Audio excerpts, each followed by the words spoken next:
Ramatiz, o Sablá em Peregrino Priambo de Ramatiz. Sexta edição. Obra psicografada por Hercílio Mais. Revista por José Fuzeira. Meus irmãos, esta obra prende-se a algumas lembranças do contato que tivemos com Jesus de Nazaré, na Palestina, e de indagações que fizemos a alguns dos seus próprios discípulos naquela época e a outros aqui no espaço.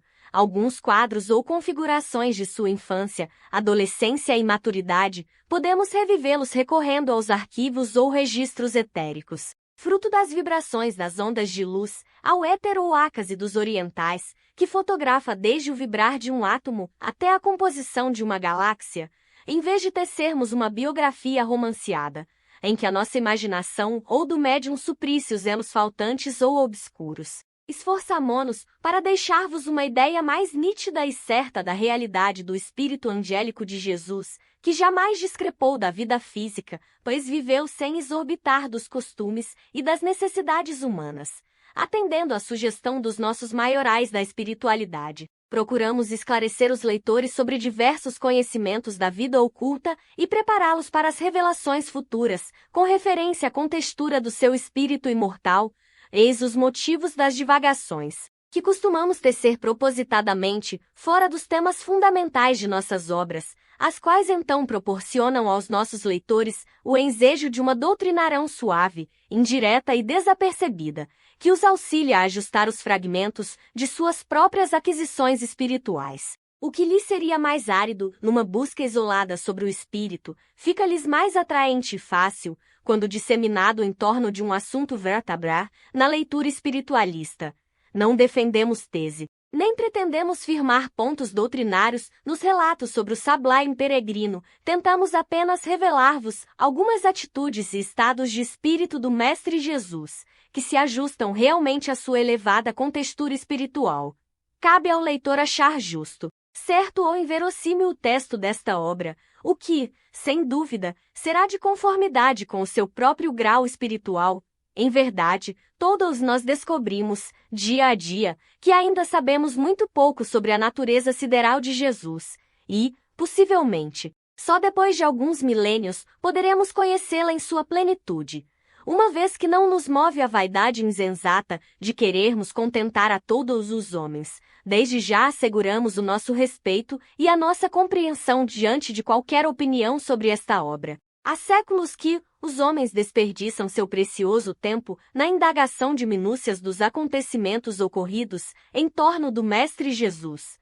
No entanto, descuram-se de considerar e praticar os seus admiráveis ensinamentos de redenção moral e espiritual. Quanto ao seu nascimento, certos estudiosos, baseados na história profana, o julgam nascido em Nazaré, e outros, conforme a tradição evangélica da Igreja Católica, o creem oriundo de Belém, e alguns chegam a atribuir o nascimento do Mestre Galileu, em Belém. A necessidade de se justificar a lenda criada para situá-lo na manjedoura e assim cumprirem-se integralmente as profecias do Velho Testamento. A tradição mitológica costuma sempre descrever o nascimento dos grandes iniciados ou avatares, destinados a desempenharem relevantes missões sociais ou espirituais, como provindos de virgens, e sob misterioso esponsalício estranho, à ordem natural do sexo e da gestação. Krishna, Laotse, Zoroastro, Buda, Salivahana e outros instrutores espirituais nasceram de virgens e através de fenômenos ou processos extraterrenos. Jesus, portanto, devido à sua elevada hierarquia sideral, também não escaparia de vir à luz do mundo sem alterar a virgindade de Maria e ser concebido por obra e graça do Espírito Santo.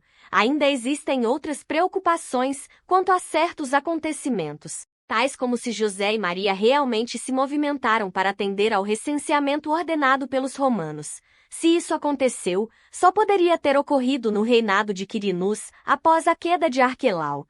Mas se Jesus nasceu sob o poder de Herodes, conforme asseguram os dois evangelhos, então a viagem de José e Maria rumo a Jerusalém não se realizou, porquanto no regime de Herodes não houve qualquer recenseamento, e ainda multiplicam-se as dúvidas ou discordância a respeito de Jesus, pois até os espíritas, apesar de mais esclarecidos quanto à verdadeira vida espiritual, também divergem sobre a natureza do corpo do Mestre. Uma parte admite Jesus com um corpo físico e sujeito às contingências comuns da vida carnal, outros preferem a tese dos 4 evangelhos, de Rostand, obra mais afém às revelações mitológicas do catolicismo e responsável pela concepção do corpo fluídico. Aliás, essa assertiva de Jesus ter um corpo fluídico ajusta-se ao mistério da sua ascensão em corpo e alma, a qual não é admitida pelos espíritas caudacistas. No entanto, estas discussões sobre as características ou minúcias dos acontecimentos ocorridos quanto ao nascimento de Jesus constituem perda de tempo, pois o aspecto mais importante é a sua vida de abnegação e sacrifício ilimitados, no sentido de salvar a humanidade. Belém ou Nazaré, o lar ou a manjedoura, corpo físico ou fluídico, milagres ou trivialidades são circunstâncias incapazes de influir sobre o conteúdo do seu evangelho. O mais avançado código de lei é de aperfeiçoamento espiritual. Jesus sempre viveu em ti mesmo os ensinamentos e conceitos salvadores ensinados ao homem terreno. Obviamente, é muito mais valiosa e importante a sua doutrina e não os aspectos humanos do ambiente onde ele nasceu e viveu. A consumação do seu holocausto na cruz foi o coroamento messiânico, se a confirmação inconfundível de toda a sua doutrina recomendada à humanidade e sem derrogar as leis do mundo material, pois os seus próprios milagres nada tinham de sobrenaturais, mas podiam ser facilmente explicáveis pelas leis da física transcendental com relação aos fenômenos mediúnicos hoje conhecidos. Jesus, embora fosse um anjo exilado do céu, viveu junto dos terrícolas, lutando na vida humana com as mesmas armas, sem privilégios especiais e sem recorrer a interferências extraterrenas para eximir-se das angústias e dores inerentes à sua tarefa messiânica. O seu programa na Terra destinou-se a libertar tanto o sábio e o rico, como o iletrado e o pobre, por isso enfrentou as mesmas reações comuns a todos os homens, suportando as tendências instintivas e os impulsos atávicos, próprios de sua constituição biológica hereditária. Embora lhe atribuíssem uma linhagem excepcional da estirpe de Davi, o mestre mobilizava todos os recursos possíveis para evitar sua desencarnação prematura, cujo corpo de carne se ressentia do potencial elevado das vibrações sidéreas emitidas pelo seu espírito angélico. Vivia, em alguns minutos, os pensamentos, as emoções, angústias e ansiedades que os terrícolas não conseguiam viver em uma existência. O ritmo do metabolismo de sua vida espiritual ultrapassava o limite áurico de toda a humanidade terráquea, e os seus raciocínios transbordavam fora do tempo e do espaço, exaurindo-lhe o cérebro. No seu hercúleo esforço para situar-se a contento, na carne, Jesus assemelhava-se a um raio de sol, tentando acomodar-se numa vasilha de barro. A sua mente vivia hipertensa, cujo impacto se descarregava sobre os plexos nervosos, oprimiam-lhe o cérebro, os nervos, o sangue e os vasos capilares, resultando, então, perigosos hiatos na rede circulatória. O turbilhão de pensamentos criadores vibrava e descia da superconsciência. Ele então recorria aos jejuns periódicos, a fim de seu espírito conseguir maior liberdade nessas fases pré-agônicas de desafogo da matéria.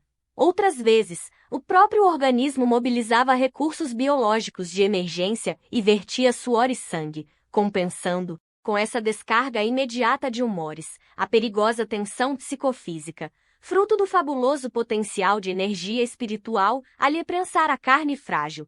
Embora as paixões e os desejos estejam na alma, Jesus também se via obrigado a mobilizar os seus recursos angélicos, a fim de neutralizar as vibrações pesadas do ambiente onde se encontrava, assim como as flores delicadas resistem aos ventos agressivos.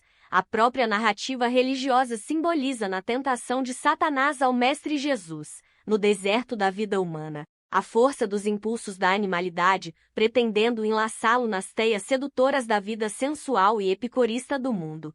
Malgrado o terrícola ainda não possuir sensibilidade moral apurada, em condições de avaliar o imenso sacrifício e abnegação dispendidos por Jesus para descer aos charcos do vosso mundo, são bem menores as lutas, angústias e os tormentos do pecador, no sentido de purificar-se até subir às esferas da angelitude. Ante o martírio do anjo que renuncia as venturas celestiais dos mundos divinos para descer ao abismo pantanoso dos mundos materiais, como sucedeu a Jesus.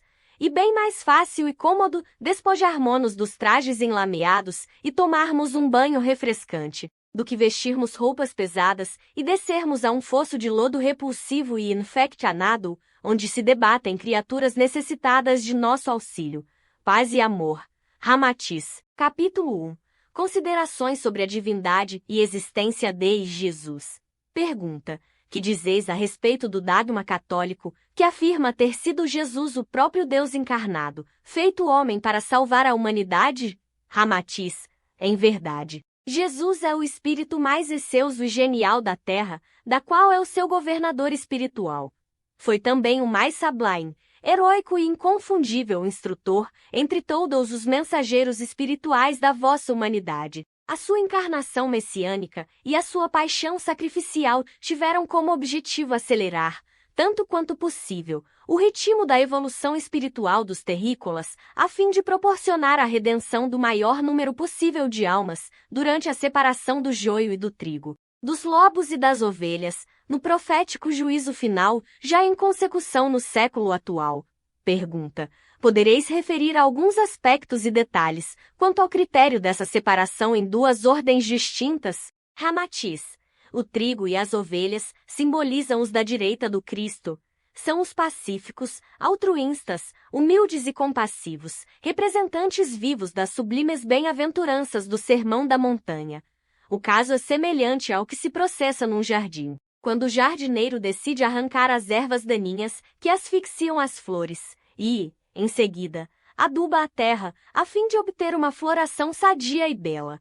O outro grupo de espíritos situados à esquerda do Cristo, referidos na profecia como sendo o joio ou os lobos, compõe-se dos maus, dos cruéis, avarentos, irascíveis, orgulhosos, egoístas, hipócritas, luxuriosos ou quiumentos. Semelhantes à erva daninha do jardim, eles serão arrancados ou excluídos da terra para um planeta inferior, compatível com suas paixões e vícios. No entanto, como o pai jamais perde uma só ovelha do seu rebanho, tais esquerdistas, depois de limpos ou redimidos no exílio planetário purgatorial, regressarão à sua velha morada terrena para harmonizar-se à sua humanidade. Consequentemente, os exilados da Terra sentiram-se estranhos no planeta para onde foram expulsos e, em certas horas de nostalgia espiritual, criarão também a lenda de um Adão e Eva enxotados do paraíso por haverem abusado da árvore da vida. Então, no astro-exílio surgirá uma versão nova da lenda dos anjos decaídos, como já aconteceu há milênios, na Terra, por parte dos exilados de outros orbes submetidos a juízo final semelhante. E quando esses expatriados voltarem a reencarnar na Terra, que é a sua casa paterna, então o Pai se rejubilará no terceiro milênio, a Terra será promovida a um grau sideral ou curso espiritual superior, algo semelhante ao ginásio do currículo humano, cujos inquilinos ou moradora serão os espíritos graduados à direita do Cristo. Conforme João diz no seu Apocalipse, cap 21, verso 27, não entrará nela terra coisa alguma contaminada, nem quem cometa abominação ou mentira, mas somente aqueles que estão escritos no livro da vida do Cordeiro.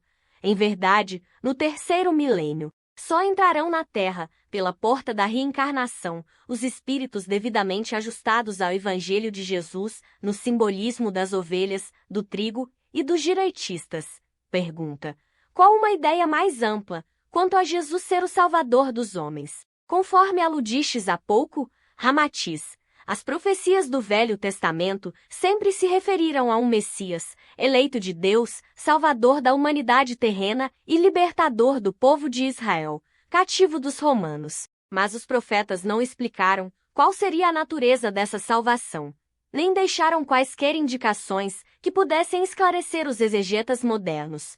No entanto, a humanidade do século XX já está capacitada para entender o sentido exato do vocábulo Salvador, e também qual é a natureza da tarefa de Jesus, junto aos homens, o seu Evangelho, como um código moral dos costumes e das regras da vida angélica, proporciona a salvação do espírito do homem, libertando-o dos grilhões do instinto animal e das ilusões da vida material. Essa salvação, no entanto, ainda se amplia noutro sentido, porque os redimidos ou salvos dos seus próprios pecados também ficam livres da imigração compulsória para um planeta inferior, cujo acontecimento já se processa na vossa época. Simbolizado pelo fim dos tempos ou juízo final, os evangelizados ou salvos das algemas das paixões da animalidade devem corresponder ao simbolismo do trigo, da ovelha ou da direita do Cristo, a fim de ficarem desobrigados de uma imigração retificadora para outro orbe inferior, sendo-lhes permitido reencarnar-se na Terra, participando da humanidade sadia e pacífica predita para o terceiro milênio. Em consequência, a humanidade futura será composta dos escolhidos à direita do Cristo e perfeitamente integrados no seu Evangelho Redentor. Pergunta: qual a outra afirmação da Igreja Católica de que Jesus era o Filho de Deus, como a segunda pessoa da Santíssima Trindade manifesta na carne? Ramatiz: Jesus nunca afirmou que era o próprio Deus manifesto na segunda pessoa da Santíssima Trindade, nem se pronunciou diferente da natureza dos demais homens, mas deixou bem claro a sua condição de irmão de todos os homens e filhos do mesmo Deus, quando por diversas vezes assim se dirigiu aos seus discípulos: eu vou a meu Pai e a vosso Pai, a meu Deus e a vosso Deus. É evidente, nesse conceito, que ele se referia a Deus como Pai de todos os homens, e a todos os homens como filhos desse mesmo Deus. Pergunta: poderia citar-nos algum fato ou versículo do Novo Testamento comprovando-nos o fato de Jesus não ser o próprio Deus encarnado? Ramatiz: Deus, o absoluto, o infinito, jamais poderia ser enclausurado ou comprimido nas limitações da forma humana. Assim como um pequeno lago não pode suportar e conter o volume das águas do oceano, a Terra, planeta ou educação primária a se mover entre bilhões de outros planetas mais evoluídos, jamais poderia justificar a derrogação das leis do universo moral, no sentido de o próprio Deus tomar a forma humana para salvar a humanidade terrícola, ainda dominada pela cupidez, sensualidade, avareza, ciúme e orgulho. Isso seria tão absurdo como se convocar um sábio da categoria de Einstein para ensinar os rudimentos da aritmética aos alunos primários. Deus jamais precisaria encarnar-se na Terra para despertar os terrícolas quanto aos objetivos superiores da vida imortal. A revelação espiritual não se faz de chofre. Ela é gradativa e prodigalizada conforme o entendimento e o progresso mental dos homens. Assim, em épocas adequadas, baizaram a terra instrutores espirituais como Antúlio, Numu, Orfeu, Hermes, Krishna, Foi, Lao Tse, Confúcio, Buda, Maharshi, Ramakrishna, Kaudik e Gandhi, atendendo particularmente às características e aos imperativos morais e sociais do seu povo. Jesus finalmente sintetizou todos os conhecimentos cultuados pelos seus precursores e até por aqueles que vieram depois dele. O seu evangelho, portanto, é uma súmula de regras e de leis do código espiritual, estatuído pelo alto, com a finalidade de promover o homem à sua definitiva cidadania angélica. Aliás, é Jesus quem nos comprova não ser ele o próprio Deus, porquanto do alto da cruz, num dos seus momentos finais significativos, exclamou: Pai, perdoai, pois eles não sabem o que fazem. Por conseguinte, é absolutamente lógico e evidente que a sua súplica ao Pai, rogando pelos seus algozes, demonstra a existência na cruz do martírio de um filho espiritual, feito homem e não o próprio Deus. Se Jesus fosse o próprio Deus feito carne, por que então ele se dirigiu a um Pai que, sem dúvida, estava nos seus? Pergunta: somos de opinião que Jesus, apesar de toda a sua capacidade espiritual e graduação angélica, gozava de uma assistência excepcional do alto. Essa designação de Filho de Deus devia referir-se mais propriamente ao fato dele exercer uma atividade incomum na Terra. Não é assim? Ramatiz: não foi a condição excepcional da Filho de Deus, como um ser divino e acima da contextura humana dos terrícolas, nem o efeito de uma assistência privilegiada, o sustento de Jesus na sua obra redentora, mas a sua fé ardente e convicção inabalável em favor da humanidade terrena. Ele já possuía em si mesmo, por força de sua hierarquia espiritual, a ventura ou a paz tão desejadas pelo homem terreno. O êxito absoluto na sua tarefa salvacionista não dependeu de proteções celestiais privilegiadas, mas do seu amor intenso e puro, de seu afeto desinteressado e incondicional para com o homem. Essas virtudes expandiam-se naturalmente de sua alma e contagiavam quantos o cercavam. Assim como o cravo e o jasmim não podem evitar que o perfume inerente à sua natureza floral também se desprenda sobre as demais flores do jardim, Jesus não tinha dúvidas quanto à realidade do reino de Deus a ser fundado entre os homens. Porque esse ideal era a manifestação espontânea de sua própria alma, já liberada da roda viciosa das encarnações planetárias. Nada mais o atraía para os gozos e os entretenimentos da vida carnal. Todo o fascínio e convite capcioso do mundo exterior não conseguiam aliciá-lo para o seu reinado cesariano ou fazê-lo desistir daquele reino de Deus que ele pregava ao homem, no sentido de salvá-lo da ilusão e do cativeiro carnal. A tarefa messiânica de Jesus desenrolava-se, sem quaisquer hesitações de sua parte, sustentada pela vivência superior do seu próprio espírito. A sua presença amiga e o seu semblante sereno impressionavam a todos os ouvintes, quer fossem os apóstolos, discípulos, simpatizantes, homens do povo ou até inimigos. Assim como o calor revigora o corpo engelado, sua presença semeava o ânimo e a esperança, fazendo as criaturas esquecerem os próprios interesses da existência humana. A fonte que mitiga a sede dos viandantes não precisa de interferências misteriosas para aliviar os sedentos, ela já possui o atributo refrescante como condição inerente à sua própria natureza. Jesus também era uma fonte sablaia e abençoada de água espiritual, sempre pronta a mitigar a sede de afeto, de alegria e de esperança dos peregrinos da vida terrena, sem usar de armas agressivas, de moedas, de recursos políticos, de credenciais acadêmicas para divulgar a boa nova. Em vez de recrutar os seus discípulos entre os doutos e os ricos, escolheu-os entre os pescadores rudes e ignorantes, porém honestos e sinceros.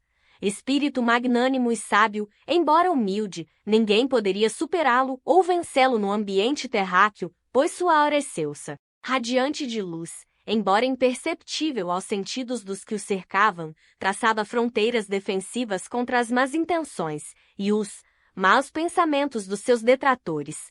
Pergunta: porventura Jesus também evoluiu de modo idêntico aos demais homens, conforme vos referistes às suas encarnações noutros mundos? Ramatiz: Jesus também foi imaturo de espírito e fez o mesmo curso espiritual evolutivo através de mundos planetários, já desintegrados no cosmo. Isso foi há muito tempo, mas decorreu sob o mesmo processo semelhante ao aperfeiçoamento dos demais homens.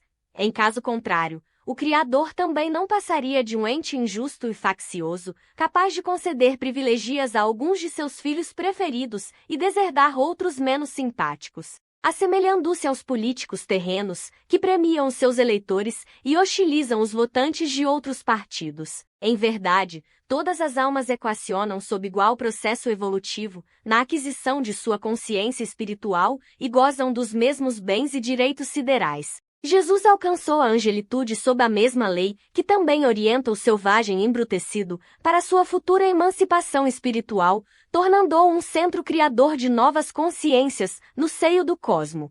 Ele forjou a sua consciência espiritual sob as mesmas condições educativas do bem e do mal, do puro e do impuro, da sombra e da luz, tal qual acontece hoje com a vossa humanidade. Os orbes que lhe serviram de aprendizado planetário já se extinguiram e se tornaram em pó sideral. Mas as suas humanidades ainda vivem despertas pelo universo, sendo ele um dos seus venturosos cidadãos.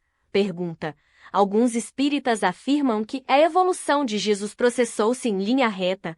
Podeis esclarecer-nos a esse respeito? Ramatiz: essa afirmação não tem fundamento coerente, pois a simples presunção de Jesus ter sido criado espiritualmente e com um impulso de inteligência, virtude ou sabedoria inata, constituiria um privilégio de Deus a uma alma de sua preferência. Isso desmentiria o atributo divino de bondade e justiça infinitas do próprio Criador. Aliás, não há desdouro algum para um mestre ter evoluído sob o regime da mesma lei a que estão sujeitos os demais espíritos. pois isso ainda confirma a grandeza do seu espírito aperfeiçoado pelo próprio esforço. Nenhum espírito nasce perfeito, nem possui qualquer sentido especial para sua sese espiritual à parte, todos são criados simples e ignorantes, cuja consciência ou livre-arbítrio se manifesta através do tempo e eternidade, mas sem anular o esforço pessoal na escalonada da angelitude. E Jesus não fugiu a essa regra comum, pois forjou a sua consciência de amor e sabedoria cósmica ao nível dos homens, lutando, sofrendo e aprendendo os valores espirituais no intercâmbio dos mundos materiais. Ele tornou-se um ente sublime porque libertou-se completamente das paixões e dos vícios humanos, mas não se eximiu do contato com as impurezas do mundo carnal. A sublimidade da flor não reside apenas na sua conformação formosa, mas, acima de tudo, na sua capacidade de transformar detritos dos monturos em cálices floridos e odoríferos. Assim como é impossível a um professor analfabeto ensinar os alunos ignorantes do ABC. Jesus também não poderia prescrever aos homens a cura dos seus pecados, caso ele já não os tivesse vivido em si mesmo. Justamente por ele ter sofrido do mesmo mal, então conhecia o medicamento capaz de curar a enfermidade moral da humanidade terrena, Jesus, alhures. Já foi um pecador como qualquer homem do mundo, porém, ele venceu as ilusões da vida carnal, superou a coação implacável do instinto animal, e seu coração transbordante de amor envolve todos os cidadãos da terra. Pergunta: que dizeis de certos autores, alguns sinceros e outros apenas talentosos, quando asseguram que Jesus foi apenas um mito e jamais existiu fisicamente no seio da humanidade terrena? Ramatiz. E indiscutível que Jesus não só comprovou as predições do Velho Testamento, como ainda correspondeu completamente às esperanças do alto na sua missão espiritual junto aos terrícolas. Os profetas tentaram comunicar aos judeus as premissas principais da identificação do Messias, assim como o tempo de sua vinda ao orbe, pois asseguraram que Israel seria o povo eleito para tal evento tão importante, conforme as predições de Isaías 0:1000, vers 6 a 8, depois do advento do Salvador, todas as coisas se ajustariam, pois até o cordeiro se deitaria com o lobo. O leão comeria a palha junto ao boi, e um pequeno menino conduziria as feras. E as profecias ainda advertiam a raça de Israel, eleita para o advento do Messias, quanto à sua queixa, mais tarde, ao exclamar que o povo para o qual viera não o conhecera. Corroborando tal predição, os judeus de hoje ainda adoram Moisés, profeta irascível, vingativo e até cruel, e ouvidam Jesus, pleno de amor, bondade e renúncia, porque, realmente, ainda não reconheceram seu verdadeiro Messias. Efetivamente, causa estranheza o fato de certos autores ainda considerarem Jesus um mito ou embuste religioso e lhe negarem a vida física e coerente na Terra. Em verdade, Jesus é justamente o ser cada vez mais vivo entre os homens, pois a sua doutrina, crescendo em todos os sentidos, já influencia até os povos afeiçoados aos credos de outros instrutores. Se o fulgor da Roma de Augusto ofuscou os historiadores da época, fazendo-os ignorar a figura de Jesus, isso não o elimina da face da terra, nem o desfiguram as lendas semelhantes já atribuídas a Adonis, Krishna, Buda, Orfeu, Atis, Osíris, Dionísio ou Mitras, apesar das inequívocas referências históricas sobre Aníbal, Júlio César, Carlos Magno ou Napoleão, ou mesmo sobre filósofos excepcionais como Sócrates, Platão, Epicuro, Aristóteles, Spinoza ou Marco Aurélio. Eis que Jesus, o mito, sobrepuja, em celebridade, a todos esses homens famosos, porque Jesus, o mito, supera a realidade e vive cada vez mais positivo e imprescindível no coração da humanidade terrena. Enquanto famosos personagens históricos arrefecem no seu prestígio através dos tempos, em verdade, os homens já experimentaram todas as filosofias, reformas religiosas e todos os códigos morais e sociais, e, no entanto, não lograram uma solução definitiva para os seus problemas angustiosos. A humanidade terrena do século XX, cada vez mais neurótica e desesperada, pressente a sua derrocada inevitável, ante o requinte e a fúria dos mesmos conflitos odiosos e guerras fratricidas do passado. Os homens da caverna não evoluíram nem se humanizaram, Apenas trocaram o tacape pelo revólver de madrepérola ou o porrete pela metralhadora eletrônica. Matava-se a pedras e paus, um de cada vez. Hoje, mata-se urna civilização derretendo-a sob o impacto da bomba atômica. Paradoxalmente, não é a cultura e a experiência real transmitidas pela história o fundamento convincente para solucionar os problemas humanos tão aflitivos na atualidade. As criaturas estão tomadas pela desconfiança, duvidam da ciência que lhes dá o conforto material, mas não lhes ameniza a angústia do coração, descreem de todas as inovações sociais e educativas, que planejam um futuro brilhante mas não proporcionam a paz de espírito. No entanto, Jesus, um mito esquecido pela história profana, ainda é o único medicamento salvador do homem moral e psiquicamente enfermo do século atual. Só o seu amor e o seu evangelho poderão amanar as paixões humanas e harmonizar os seres numa convivência pacífica e jubilosa. Se Jesus fosse fruto da fantasia religiosa, então teríamos de concordar com a inversão de todos os valores do conhecimento humano, a ponto de não distinguirmos o fantasioso do real. Que força poderosa alimentou a vivência desse mestre cristão imaginário, fazendo-nos reconhecer-lhe um porte moral e espiritual do mais alto quilate humano? Qualquer homem pode negar a existência de Jesus, porém, jamais há de oferecer ao mundo conturbado e corrupto uma solução mais certa e mais eficaz do que o seu evangelho. Pergunta: existe alguma fonte histórica que anotou a figura de Jesus? Ramatiz. Alguns estudiosos confiaram na referência feita por Joséfo, na sua obra Antiguidade das Judeus, 93 anos depois de Cristo, aceitando como relato histórico da autenticidade do mestre. Galileu a seguinte passagem: nesse tempo viveu Jesus, um homem santo, se homem pode ser chamado, porque fez coisas admiráveis, que ensinou aos homens, e inspirado recebeu a verdade. Era seguido por muitos judeus e muitos gregos. Foi o Messias. Mas, a nosso ver, as provas mais autênticas da vida de Jesus são as referências à perseguição aos cristãos, isto é, os seguidores do Cristo. Havendo cristãos martirizados por e recusarem a abandonar a doutrina do seu líder Jesus, cujos fatos foram registrados pela história, conclui-se que o Mestre Jesus não foi um mito, mas uma figura real, malgrado e ausência de apontamentos históricos. Quanto à existência dos cristãos e do seu martírio, basta consultar-se as obraia anotações de Plínio, o Moço, Suetônio, Tácito e outros da mesma época. Também se pode considerar um relato autêntico a carta enviada a Tibério pelo senador Públio Lentulo, quando presidente da Judéia, narrando a existência de um homem de grandes virtudes chamado Jesus, pelo povo inculcado de profeta da verdade e pelos seus discípulos de Filho de Deus. É um homem de justa estatura, muito belo no aspecto, e há tanta majestade no seu rosto, obrigando os que o veem a amá-lo ou a temê-lo.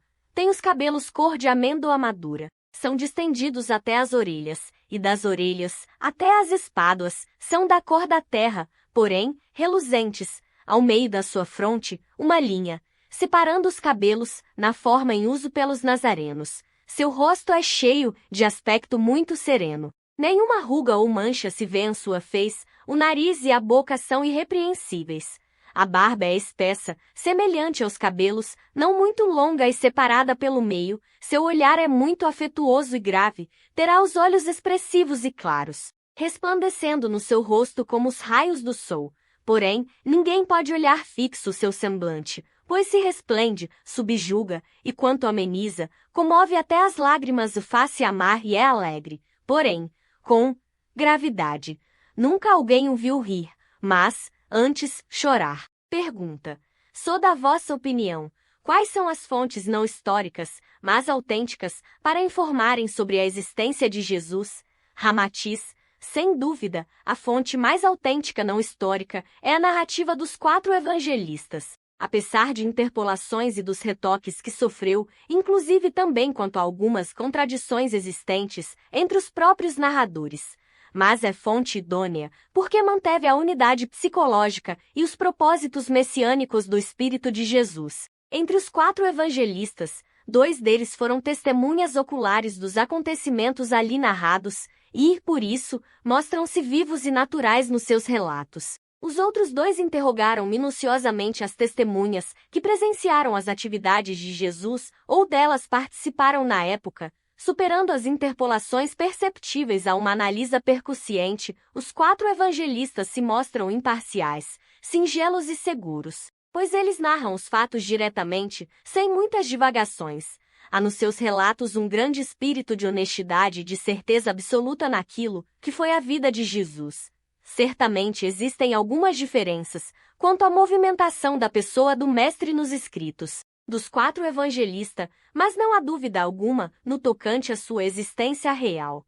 Outras provas da evidência são as cartas ou epístolas atribuídas a Paulo, as quais possuem a força comunicativa das suas atividades cristãs e transmitem o odor refrescante da boa nova e do reino de Deus apregoados por Jesus.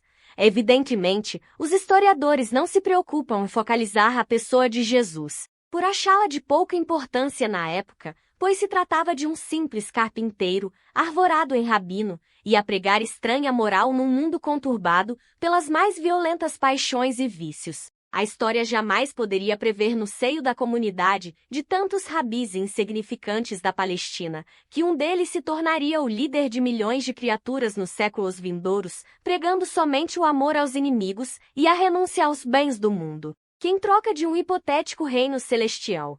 Além disso, Jesus era filho da Galileia, uma terra de homens ignorantes e rudes, coletividade de gentios, indignos de figurarem na história. No entanto, malgrado essas deficiências, Jesus projetou-se além dos séculos testemunhado pelos homens que o conheceram e pelos discípulos integrados em sua vida messiânica. Ninguém duvida da existência de Pedro e Paulo de Tarso, nem dos encontros do próprio Paulo com Pedro, Tiago e João. As próprias divergências e lumes existentes nas relações desses apóstolos, competindo para se mostrarem mais dignos do Mestre Jesus, já desencarnado, chegaram até o vosso século, sem perder a sua autenticidade. Paulo refere-se à última ceia e à crucificação de Jesus, como se tivesse realmente participado de tais acontecimentos tão dramáticos para a humanidade. Enfim, as contradições encontradas entre os próprios evangelistas são apenas de minúcias, pois não modificam a inexistência das narrativas. E ali Jesus permanece de um modo fiel e coerente.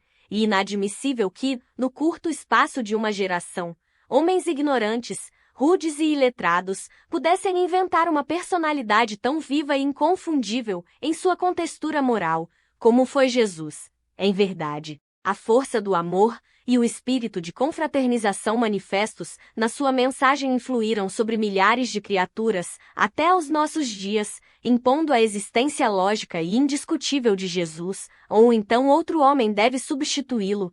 Afaste-se Jesus da autoria do Evangelho, porque ele não figura na história profana de modo convincente, e a humanidade terá de criar outro mito ou outro homem, para então justificar esse código moral de profunda beleza espiritual, de todos os acontecimentos narrados pela própria história. Jesus ainda é a figura mais fascinante e convincente para nos condicionar a uma vida espiritualmente elevada.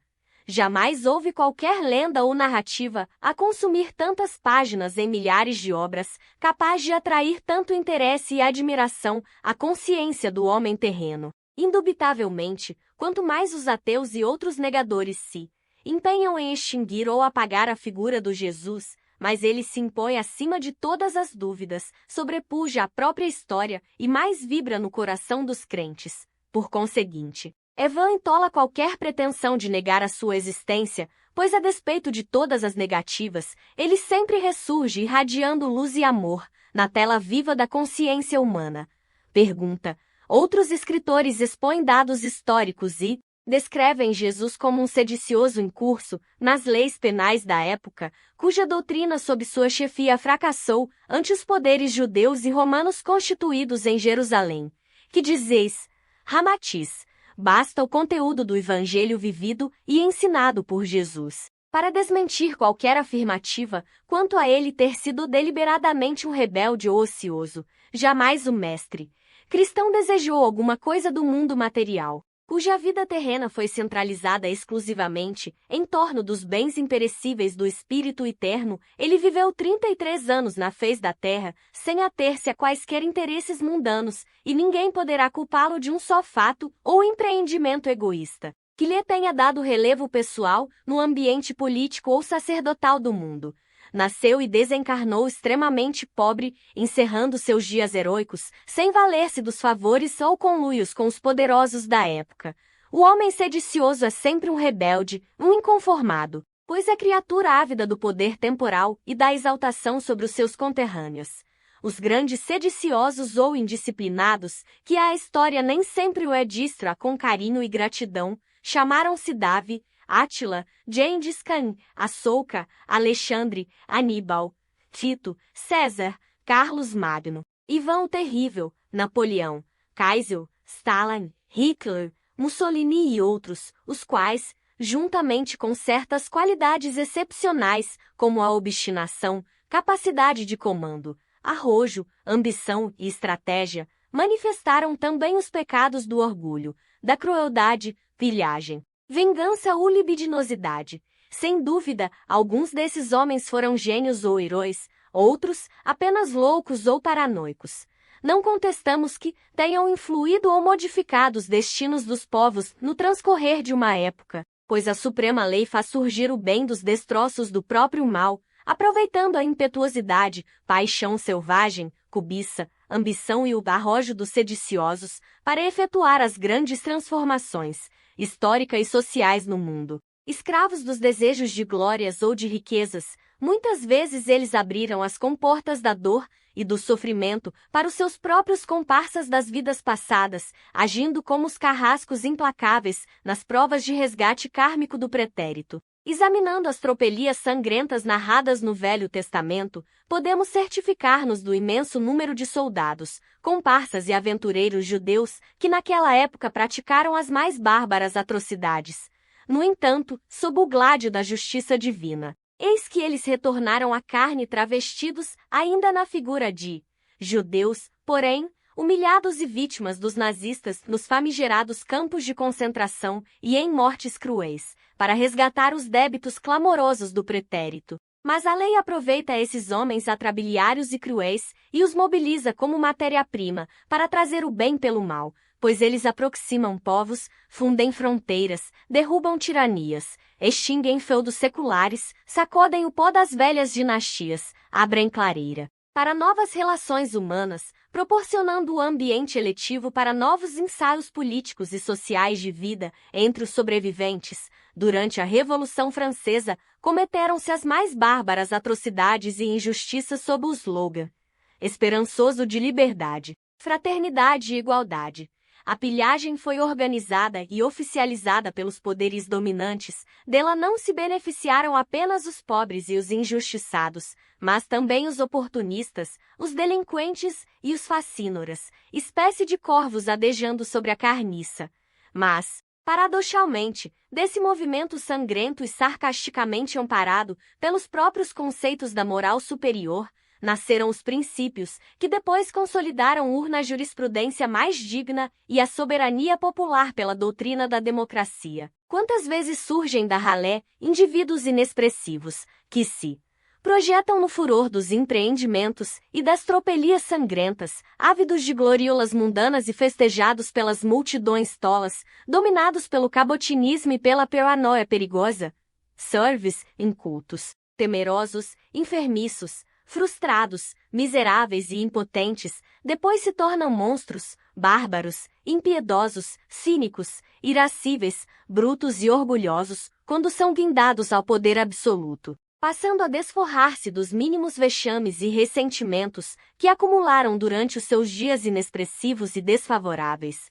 No entanto, Jesus sempre foi criatura pacífica, de atitudes claras e honestas, esclarecendo que o seu reino não era deste mundo, e cuja conduta não era dúbia, nem capciosa, jamais se assemelhando a qualquer sedicioso do mundo, nunca praticou em sua vida qualquer ato de rebeldia, desforra ou crueldade que pudesse nivelá-lo à conduta dos homens despóticos e belicosos. O seu bom senso sempre aconselhava aos homens dar a César o que é de César, e a Deus o que é de Deus, A sua autoridade espiritual merece o culto de todas as escolas espiritualistas do mundo, que lhe cultuam a memória na conta de um elevado mestre. Os esoteristas, teosofistas, rosacruzes e iogues reconhecem Jesus como entidade já liberada do jugo do karma, um avatar ou instrutor espiritual de alta estirpe, enfim, um eleito de elevada categoria sideral e de amplitude cósmica. Ele foi um eleito que trouxe à Terra o bem pelo bem. E não apenas um escolhido, que pode semear o bem pelo mal.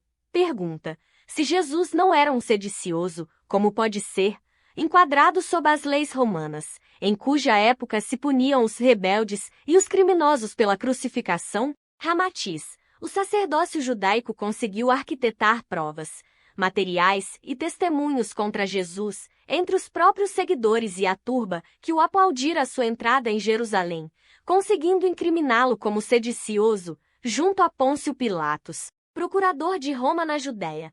Prenderão-no à conta de um malfeitor comum, malgrado ele só ter lutado com as armas da ternura, bondade e amor. Mas os verdadeiros motivos da sua crucificação, cujo holocausto o Mestre Jesus aceitou sem qualquer protesto, exigem um capítulo especial a ser compilado nesta obra. Capítulo 2. Pergunta: a fim de Jesus de Nazaré, elevado instrutor espiritual, conseguir baixar à terra e encarnar entre nós, houve necessidade de providências excepcionais. Ou tal acontecimento obedeceu somente às mesmas leis comuns que regulam a encarnação dos espíritos, em geral, Ramatiz, o nascimento de avatares, ou de altas entidades siderais no vosso orbe, como Jesus, exige a mobilização de providências incomuns por parte da técnica transcendental, cujas medidas ainda são ignoradas e incompreendidas pelos terrícolas, e um acontecimento previsto com muita antecedência pela administração sideral, pois do seu evento resulta uma radical transformação no seio espiritual da humanidade. Até a hora de espírito tão elevado vir à luz no mundo terreno, devem ser-lhe assegurado ludo, os recursos de defesa e assistência necessários para o êxito de sua descida vibratória. Aliás, para cumprir a missão excepcional, no prazo marcado pelo comando superior, o plano de sua encarnação também prevê o clima espiritual de favorecimento e divulgação de sua mensagem na esfera física. Deste modo, encarnam-se com a devida antecedência espíritos amigos, fiéis cooperadores, que empreendem a propagação das ideias novas ou redentoras, recebidas do seu magnífico instrutor, em favor da humanidade sofredora. Jesus foi um avatar, ou seja, uma entidade da mais alta estirpe sideral, já liberada da roda exaustiva das reencarnações educativas ou expiatórias. Em consequência, a sua encarnação não obedeceu às mesmas leis próprias das encarnações comuns dos espíritos primários e atraídos à carne devido aos recalques da predominância do instinto animal. Os espíritos demasiadamente apegados à matéria não encontram dificuldades para sua reencarnação, pois em si mesmos já existe a força impetuosa do desejo impelindo-os para a carne. No entanto, Jesus, o sublime peregrino, ao baixar à terra em missão sacrificial e sem culpas kármicas a redimir, para facilitar o seu ligamento com a matéria, viu-se obrigado a mobilizar sua vontade num esforço de reviver ou despertar na sua consciência o desejo de retorno à vida física, já extinto em si há milênios e milênios, a fim de vencer a distância vibratória existente entre o seu fulgente reino angélico e o mundo terreno sombrio. Ele empreendeu um esforço indescritível de autorredução, tão potencial quanto ao que um raio de sol teria de exercer em si mesmo para conseguir habitar um vaso de barro. Os espíritos inferiores são arrastados naturalmente pelos recalques dos desejos que os impele para a vida carnal e assim ligam-se à matriz uterina da mulher, obedecendo apenas a um imperativo ou instinto próprio da sua condição ainda animalizada. Em tal circunstância, os técnicos siderais limitam-se a vigiar o fenômeno genético da natureza. Trata-se de encarnações que obedecem aos moldes primitivos das vidas inferiores, cujos espíritos compõem as massas inexpressivas da humanidade terrena. Mesmo depois de desencarnados, mal dão conta de sua situação, porque ainda vivem os desejos, as emoções e os impulsos da vida psíquica rudimentar. Sem dúvida, O Senhor não os esquece no seu programa evolutivo, orientando-os, também, para a aquisição de consciência espiritual mais desenvolvida. No caso de Jesus, tratava-se de uma entidade emancipada, no seio do sistema solar, uma consciência de alta espiritualidade, que não podia reajustar-se facilmente à genética humana. Tendo se desvencilhado há muito tempo dos liames tecidos pelas energias dos planos intermediários entre-se a crosta terráquea, ele precisaria de longo prazo para, na sua descida, atravessar as faixas ou zonas decrescentes dos planos de que já se havia libertado. E então, para alcançar a matéria na sua expressão mais rude, teve de submeter-se a um processo de abaixamento vibratório perispiritual, de modo a ajustar-se ao metabolismo biológico de um corpo carnal.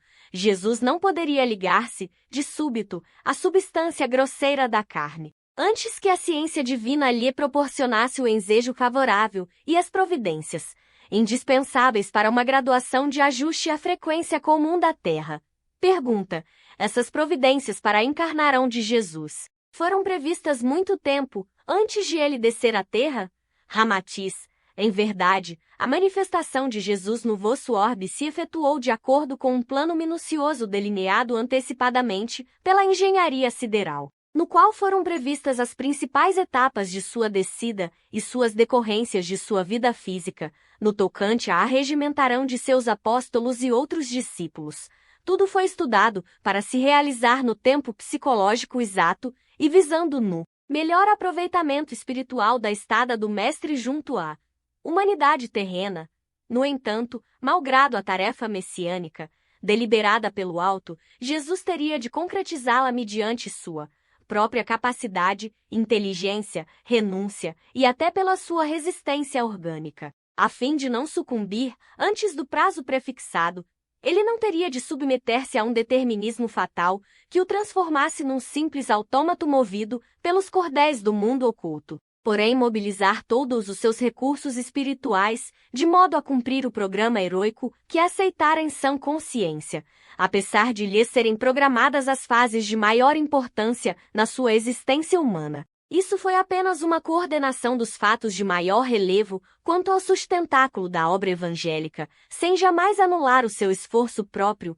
Em verdade, no tempo psicológico exato, não antes, nem depois do que fora marcado pela direção sidérea do orbe, Jesus, o Verbo de Deus, abriu os olhos à vida humana do planeta Terra e, dali por diante, à medida que ele se desenvolvia no comando do seu corpo carnal, também aumentava, paralelamente, a sua responsabilidade espiritual.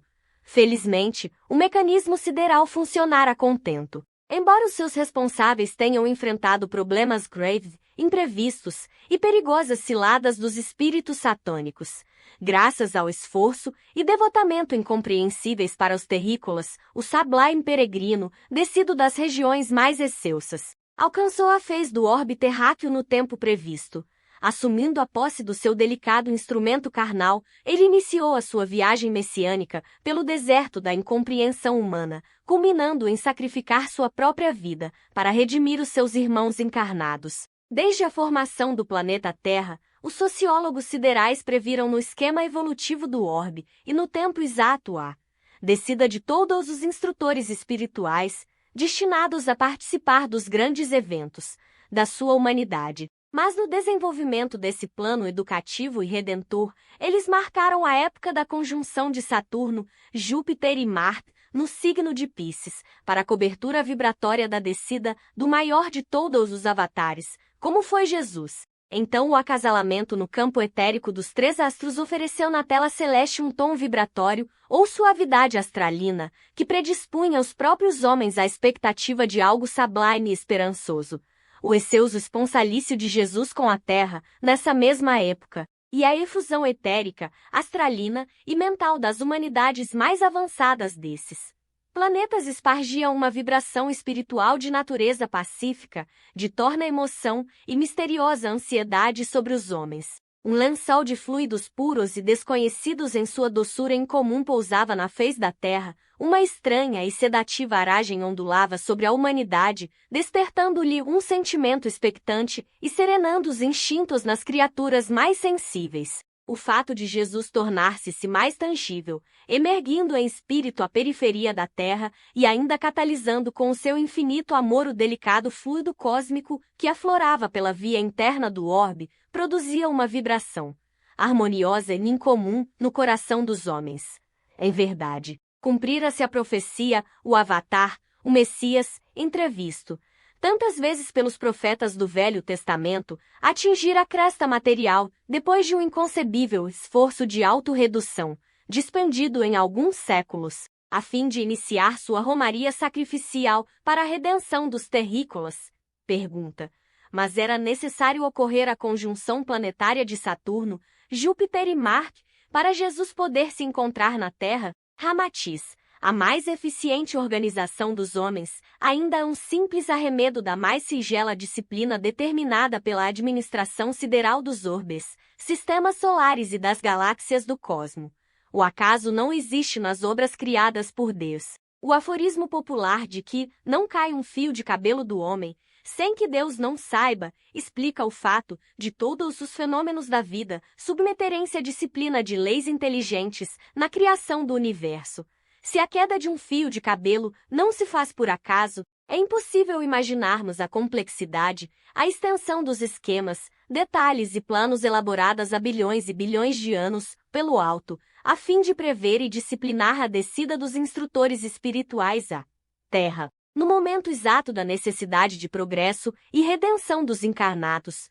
O encontro planetário entre Júpiter, Saturno e Marte, sob o signo de Pícis, foi o cumprimento de uma etapa devidamente prevista pelos mestres do atual grande plano em execução. E os estudiosos do tema astrológico poderão verificar que, o ano de 748, da fundação de Roma, quase 9.000 anos após a civilização adâmica, marcou a mais exuberante conjunção de astros do vosso sistema solar na abóbada celeste, produzida realmente por esse poderoso grupo de planetas, Saturno, Júpiter e Marte. Assim, foi calculado o tempo exato em que se daria o esponsalício desse trio planetário, quando a Terra ficasse sob a influência do magnetismo suave do signo de Peixes, para então baixar o Messias e estabelecer um novo código espiritual de libertação dos terrícolas. E Jesus fora eleito para entregar pessoalmente o Evangelho e ensiná-lo aos homens, a fim de ajudá-los a resistir aos impulsos da animalidade e prepará-los para o fim de tempos em que já viveis. Realmente, são decorridos 2.000 anos da crucificação de Jesus, e a humanidade terrena vive a época perigosa e tão bem definida por João Evangelista como a besta do Apocalipse. Pergunta. Como foi prevista a vinda de Jesus à Terra há tantos milênios? Ramatiz. A encarnação de Jesus, na Terra, foi prevista e fixada durante a elaboração do grande plano atualmente em transcurso no universo. A administração sideral então cogitou de eleger um espírito da esfera dos amadores, mais tarde conhecido como Jesus de Nazaré, a fim de cumprir a missão redentora sobre a fez da terra na época aprazada. Repetimos que não há surpresas nem confusões no funcionamento do mecanismo sideral do cosmo. Em consequência, foram perfeitamente previstas e determinadas todas as premissas, etapas e conclusões na vida messiânica do Mestre Jesus, o Redentor dos homens terrenos. Pergunta. Nesse caso, toda a atividade de Jesus, de sua família e dos seus apóstolos e discípulos, foram acontecimentos enquadrados rigidamente pela administração sideral no esquema de sua missão na Terra? Ramatiz. A vida de Jesus não foi um automatismo, nem consequência de deliberação do alto, impondo o cristianismo de qualquer modo, mas os acontecimentos principais foram esquematizados dentro de um plano de sucesso espiritual, em que não fosse tolhida a vontade, o pensamento e o sentimento de todos os seus participantes encarnados ou desencarnados, espíritos eleitos, escolhidos e convidados participaram desse programa messiânico de benefício coletivo, sob a égide do Messias, mas nenhum deles foi cerceado no seu livre-arbítrio. Os apóstolos, discípulos e seguidores de Jesus, ao servi-lo para o êxito de sua sublime missão, também buscaram sua própria renovação espiritual e imolaram-se para a florescência de um ideal superior, liquidando velhas contas kármicas assumidas no pretérito, o sangue cristão derramado para alimentar os fundamentos do cristianismo também lavou as vestes perispirituais dos seus próprios mártires. Pedro foi crucificado, Estevão lapidado, João foi torturado e Paulo degolado, tudo em favor da abençoada ideia de libertação espiritual, cujos destinos kármicos foram acertados sob a bússola de Jesus, resplandecendo no holocausto messiânico da era cristã.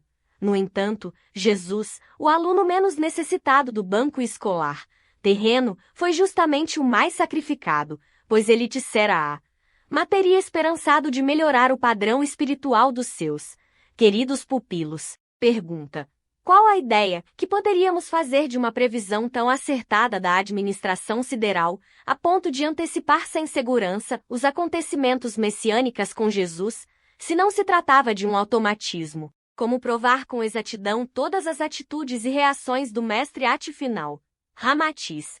Assim como podeis prever que geniais pintores ou músicos hão de produzir pintura e composições musicais incomuns, pois isso é próprio de sua natureza excepcional. Obviamente, os planejadores siderais também podiam confiar no sucesso da missão de Jesus, em vez do seu elevado padrão espiritual angélico, inacessível a qualquer deformação.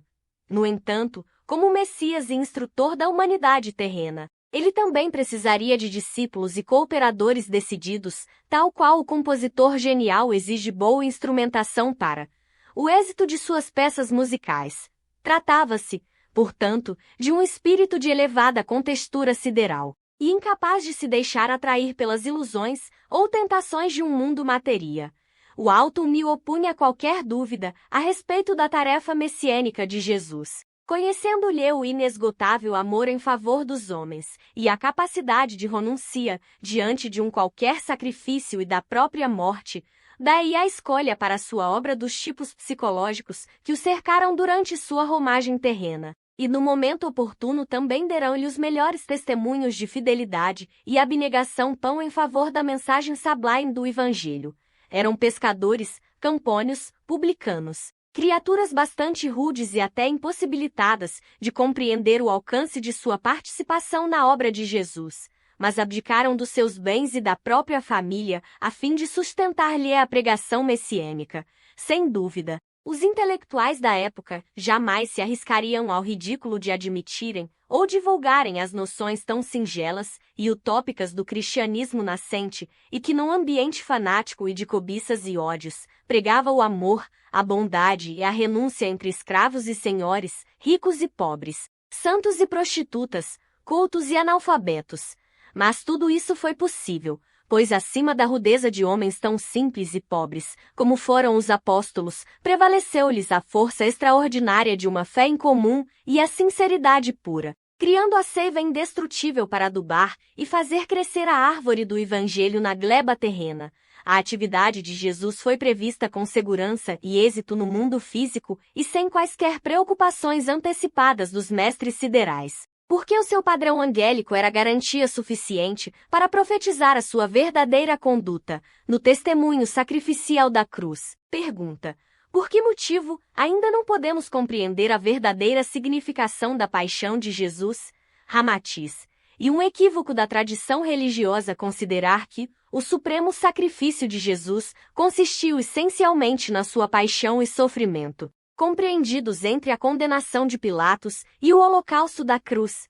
Se o verdadeiro sacrifício do amado Mestre se tivesse resumido nos açoites, nas dores físicas e na sua crucificação injusta, então os leprosos, os cancerosos, os gangrenosos deveriam ser outros tantos missionários gloriosos e eleitos para a salvação da humanidade.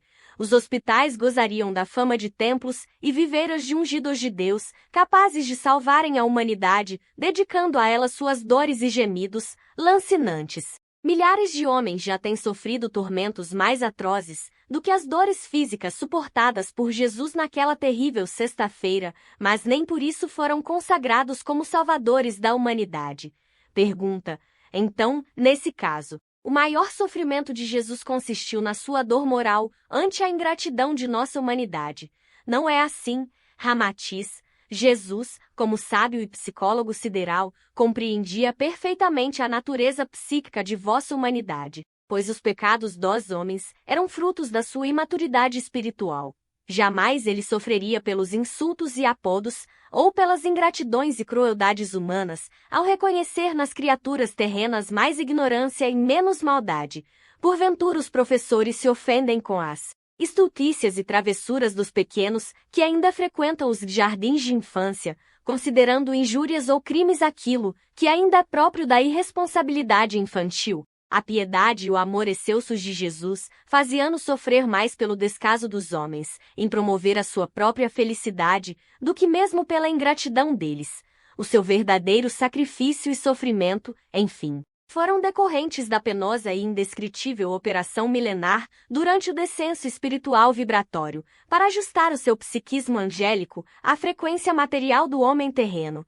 A lei exige a redução vibratória até para os espíritos menos credenciados no espaço, cuja encarnação terrena, às vezes, se apresenta dificultosa nesse alto esforço de ligar-se à carne.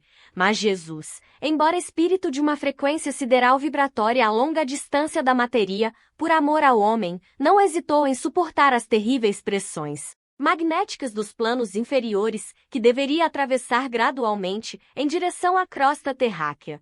Já pensastes no sofrimento de um condor, abandonando a atmosfera pura dos Andes e baixando dos altos píncaros até oprimir-se, cá embaixo, pelo pó ou pelo lodo a enlamear-lhe as penas e o corpo, e depois de exausto pela agressividade exterior e tolhido na sua ansiedade de volição, ainda se deixa aprisionar numa estreita gaiola a lhe molestar os movimentos mais amplos. Jamais alguém efetuou empreendimento tão intenso e extraordinário para descer do alto e amoldar-se à forma física, conforme fez Jesus, a fim de submeter-se às leis imutáveis do cientificismo cósmico, em vez de derrogá-las. Ele desceu através de todos os planos inferiores, desde o mental, astralino e etérico, até poder manifestar-se com sucesso na contextura carnal e letárgica da figura humana, abandonando os píncaros formosos do seu reino de glória, imergiu lentamente no oceano de fluidos impuros e agressivos, produzidos pelas paixões violentas dos homens da terra e dos desencarnados no além.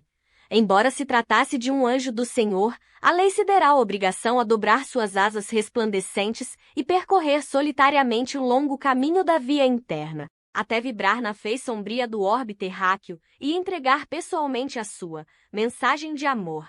O Sublime peregrino descido dos céus lembra o mensageiro terreno que, após exaurir-se no tormento da caminhada de muitos quilômetros, deve entregar a carta de libertação a infelizes prisioneiros exilados de sua pátria. Assim, os 33 anos de vida física de Jesus significam apenas o momento em que ele faz a entrega da mensagem espiritual do Evangelho, pois o processo espinhoso e aflitivo, até imergi-lo nos fluidos terráqueos, durou 1 milênio do calendário humano. Essa operação indescritível de sua descida sacrificial em direção à terra é, na realidade, sua verdadeira paixão, pois só os anjos, que o acompanhavam distanciando-se cada vez mais, por força da diferença vibratória, é que realmente podiam compreender a extensão do heroísmo e sofrimento de Jesus, quando deixou o seu mundo rutilante de luzes e prenhe de beleza, para então habitar um corpo de carne em benefício dos terrícolas, após ajustar o seu corpo mental e reativar um mecanismo complexo do cérebro perispiritual. Em seguida, Jesus desatou o corpo astralino para vibrar ao nível das emoções humanas. Atingido o limiar do mundo invisível e do material, então fez o seu estágio final, incorporando-se no éter físico ectoplásmico, para compor o duplo etérico e os centros de forças conhecidos por chakras, que deveriam se desenvolver e estruturar-se durante a gestação carnal. Em seguida, integrou-se definitivamente na atmosfera do mundo físico,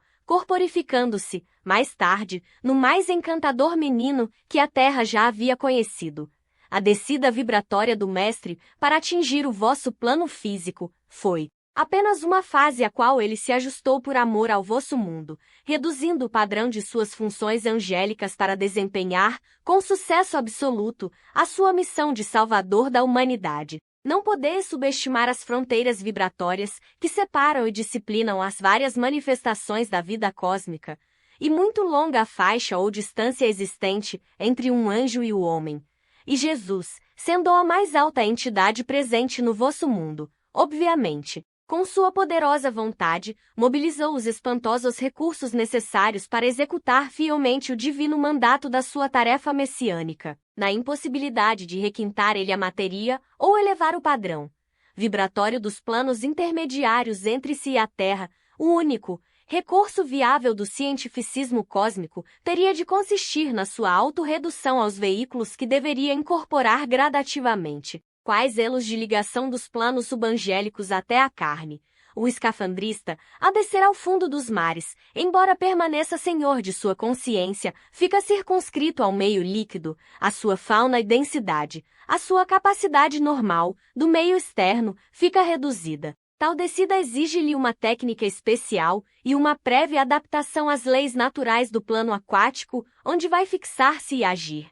Jesus, qual andorinha a debater-se, no lodo viscoso de um lago, deixou-se submergir no mar da vida humana, ajustando-se heroicamente às contingências sombrias do planeta. Se ele pudesse fixar-se, instantaneamente, no corpo físico, na fase de sua gestação, seria o mesmo que alguém conseguir, de um golpe, aprisionar um raio de sol num vaso de barro. O Messias, cuja aura é imenso facho de luz a envolver a terra, do que a sua transfiguração no Téber nos dá uma pálida ideia, teve que transpor densas barreiras fluídicas e enfrentar terríveis bombardeios mentais, satânicos, suportando os efeitos da viscosa névoa magnética do astral inferior a envolver a sua aura espiritual. Vapores sádicos atingirão-lhe o campo emotivo angélico. No turbilhão de vendavais arrasantes produzidos pelas paixões tóxicas da humanidade, ainda dominada pelos instintos animalizados, em sentido inverso, após o seu sacrifício no Calvário, o seu retorno ao mundo celestial foi um desafogo, uma libertação dos liames grosseiros que o retinham na terra. Se Jesus não suportou sofrimentos acerbos na sua descida para a matéria, só por tratar-se de um espírito angélico, é óbvio que ele também teria sido insensível às reações contundentes da vida carnal e jamais sofreria em sua existência messiânica. A alma sublime, à medida que ingressa nos fluidos mais grosseiros dos mundos materiais para ir viver e se manifestar, ela também sofre os impactos, os efeitos e as reações próprias desse ambiente hostil, pois não pode eximir-se da ação e reação das leis tísicas criadas por Deus na dinâmica dos mundos materiais. A descrença dos espíritas e suas dúvidas de Jesus gastar quase 1000 anos no esforço sublime de baixar a terra talvez resulte desse longo período tão impressionável para os homens. Um milênio do calendário humano avulta na mente do homem, pois ele mal atinge a média de 60 ou 80 anos de idade na sua vida terrestre. Para quem coordena sua existência pela contagem da folhinha humana, é demasiadamente extenso e até inverossímil que Jesus tenha consumido 1000 anos para a descida vibratória e apenas vivido 33 anos na face da Terra. Contudo, a mesma medida milenária capaz de produzir tanta impressão no cérebro humano não passa de um fugaz minuto no relógio da eternidade, pois os espíritos vivem fora do espaço e do tempo das convenções terrenas. A descida milenária de Jesus foi somente uma etapa prevista pela técnica sideral, quando ele reduziu o seu poder e a sua consciência angélica, por amor à humanidade, a fim de comparecer pessoalmente à escola primária terrena e entregar a mensagem salvadora. Mas a sua peregrinação do céu à terra foi-lhe dolorosa e sacrificial, lembrando o príncipe que deixa seu palácio resplandecente para descer aos charcos onde vivem cancerosos, réprobos e leprosos, junto aos quais ele não se livra de aspirar-lhes as emanações empestadas, nem mesmo evita de sofrer alguns danos em sua veste fidalga. Aliás, conforme diz um velho provérbio popular, no meio do espinheiro, rasga mais facilmente o traje de seda do que a veste de couro, malgrado a dúvida suscitada por protestantes, católicos e espíritas. Eles não podem anular a diferença vibratória existente entre o mundo angélico e o mundo humano. Caso Jesus resolvesse encarnar-se novamente na Terra, então já de há muitos anos, ele teria iniciado a sua descida vibratória, obediente às mesmas leis imutáveis que lhe disciplinaram a encarnação messiânica, há 2000 anos. Se a descida angélica da mente divina até a fase matéria, que forma o mundo das formas exteriores, é disciplinada por leis físicas que regulam essa expansão do Espírito de Deus para fora de si mesmo, porque, a manifestação de Jesus na carne humana deveria contrariar o ritmo cósmico da criação? Pergunta. A Bíblia, porventura, faz alguma referência que confirme ou esclareça essa descida milenária do Mestre Jesus, assim como a explicais? Ramatiz. Quando Moisés terminou sua missão combativa, e por vezes até cruel, no seu compromisso de codificar a ideia de um Deus único, entre o povo hebreu retirado do Egito, Jesus então estabeleceu os planos para sua descida messiânica à terra, a fim de reajustar os ensinamentos dos seus predecessores. O profeta Isaías, tocado pela graça do Senhor e pressentindo essa descida vibratória do mestre cristão, então anuncia o seguinte: já um pequenino se acha nascido para nós, e um filho dado a nós, e o nome com que se apelidará será Deus Forte, Pai do futuro século, Príncipe de Paz. O seu império se estenderá cada vez mais, e a paz não terá fim. Cap. 9, versos 6 e 7. Miqueias também alude ao mesmo fato, dizendo: E tu, Belém, tu és pequenina entre os milhares de Judá, mas de ti é que há de sair aquele que há de reinar em Israel, e cuja geração é desde o princípio, desde os dias da eternidade. Cap. 5, verso 2. Pergunta.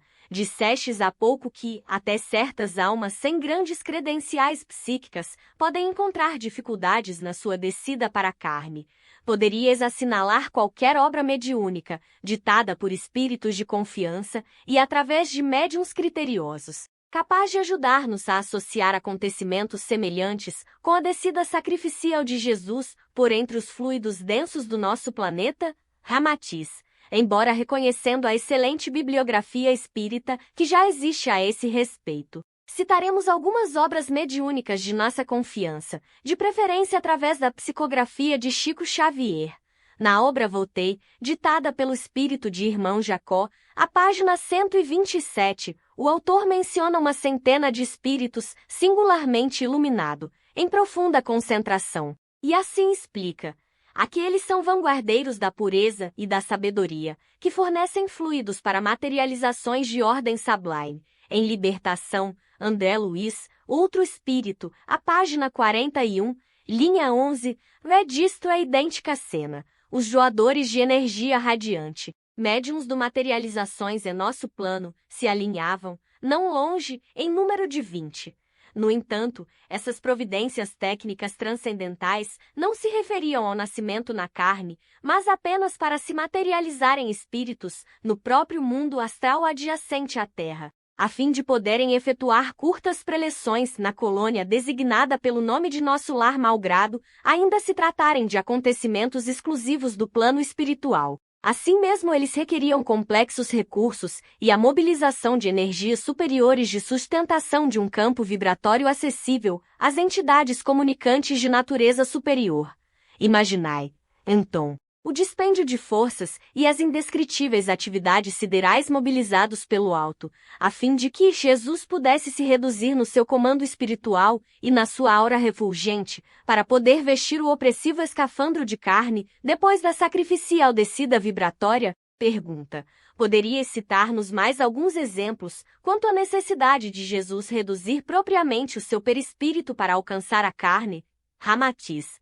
Evidentemente, a leitura das obras citadas, no seu desdobramento dos fenômenos em questão, dar-vos-á melhores elucidações quanto a um estudo mais profundo. Mas, atendendo à vossa pergunta, recomendamos sobre o assunto a leitura de todo o capítulo 13, inserido na obra mediúnica Missionários da Luz, no qual se estuda o mecanismo da reencarnação de uma entidade com algumas prerrogativas a seu favor.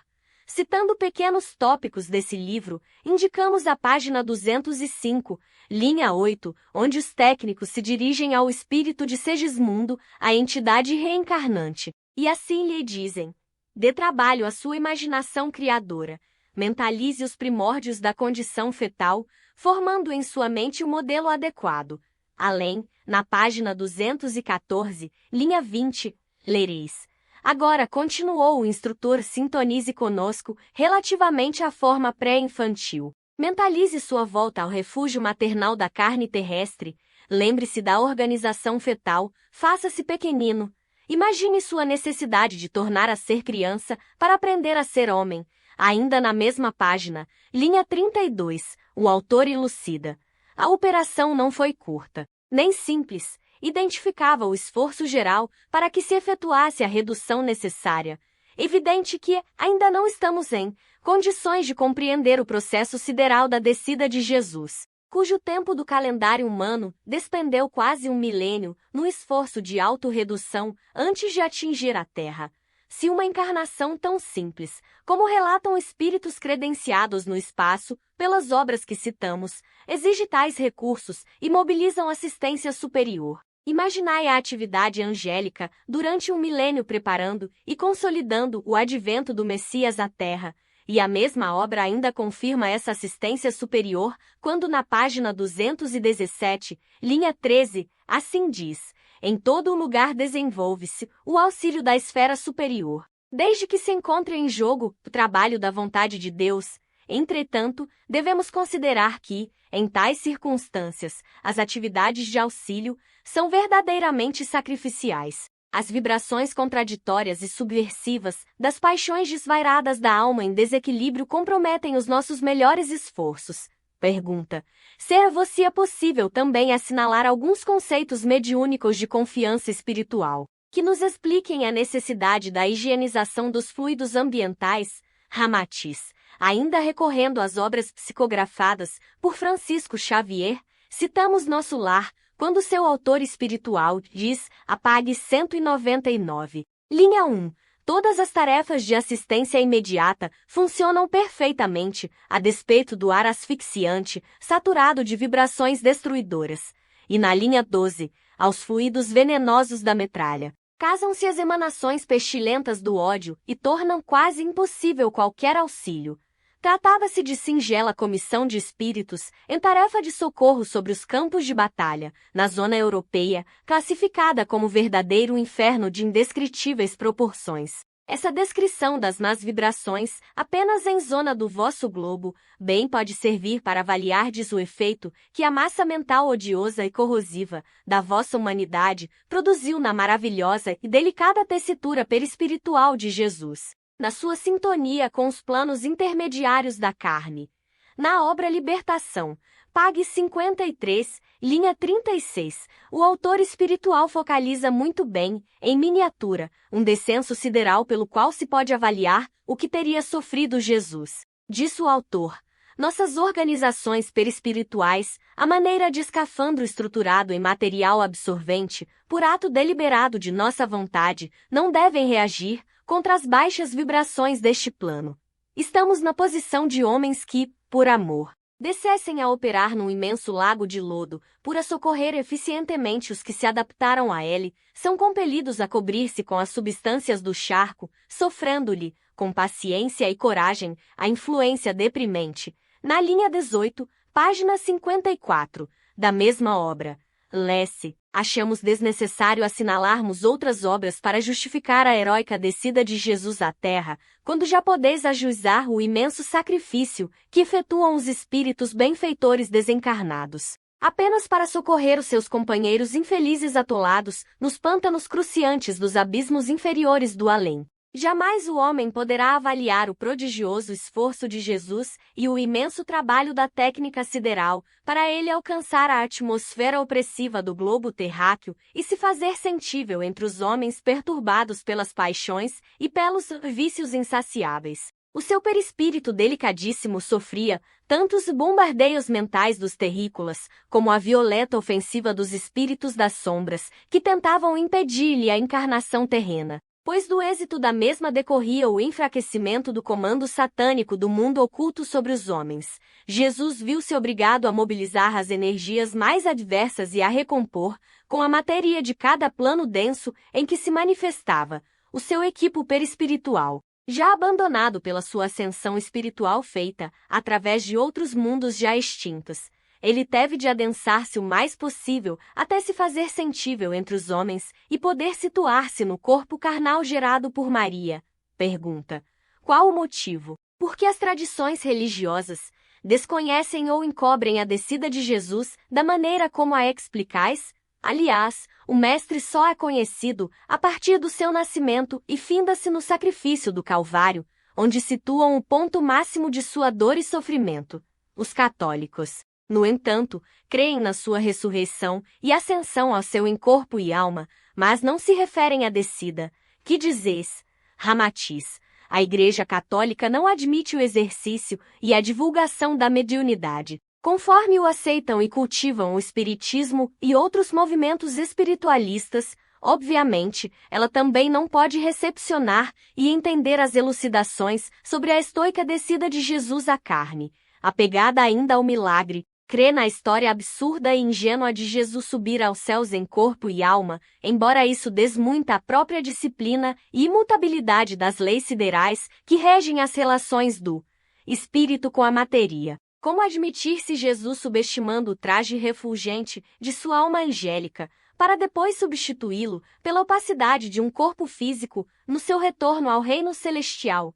Porque ele iria transportar para o seu um organismo de carne, cuja alimentação e exigências fisiológicas dependeriam exclusivamente da terra, ou então buscar o ventre materno de Maria para gerar-se, nascer, crescer e depois de adulto, arrasar as leis comuns da vida humana, pela sua absurda ascensão ao céu, em corpo e alma? Se ele pudesse efetuar tal milagre, então poderia ter se materializado na terra, já em figura de adulto, em vez de recorrer ao processo dificultoso da gestação humana. Os crentes dessa ascensão instantânea, em que o mestre cristão eliminou todos os óbices e impedimentos sensatos criados pela estrutura do cosmo, também não podem compreender nem admitir a sua descida vibratória sucedida no milênio do calendário terreno, pois se foi tão fácil a subida, deveria ser bem mais fácil a descida. E os religiosos dogmáticos, que ainda consideram Jesus como sendo o próprio Deus materializado na Terra, não veem motivos para ele não poder triunfar sobre as próprias leis do universo. Assim como a criança, embevecida na contemplação da lâmpada elétrica, custa compreender o mecanismo prosaico da usina que lhe dá a luz. Esses religiosos excessivamente místicos e ainda afeitos ao sobrenatural também sofrem imensamente ao admitir a perspectiva de Jesus se enquadrar no mecanismo de uma técnica sidérea, para só então lhe permitir a manifestação na Terra. Pergunta: em nossas indagações, temos observado que a tese da descida ou da autorredução vibratória do Espírito de Jesus para alcançar a Terra tanto é recusada pelos católicos e protestantes, como também por diversos espíritas. Estes creem que o espírito sofre apenas enquanto se limita ou se encarra no ventre materno durante o período gestativo, para então reduzir o perispírito à forma fetal e depois despertar e desenvolver-se na organização humana. Ramatiz. Antes de elucidar a vossa solicitação, recomendamos a leitura de mais um trecho da obra Missionários da Luz, cap. 13, Reencarnação, quando o instrutor Alexandre Asen insistia com o espírito de Segismundo, em processo de reencarnação. Agora, continuou o instrutor, sintonize conosco relativamente à forma pré-infantil. Mentalize sua volta ao refúgio maternal da carne terrestre. Lembre-se da organização fetal. Faça-se pequenino. Imagine a sua necessidade de tornar a ser criança para aprender a ser homem. Cumpre-nos salientar que não se tratava de espírito de alta linhagem espiritual, assim como ainda não se processava o fenômeno da gestação, mas apenas o preparo para a incubação uterina. Em consequência, poderemos imaginar quão dificultoso deveria ter sido o processo da encarnação de Jesus.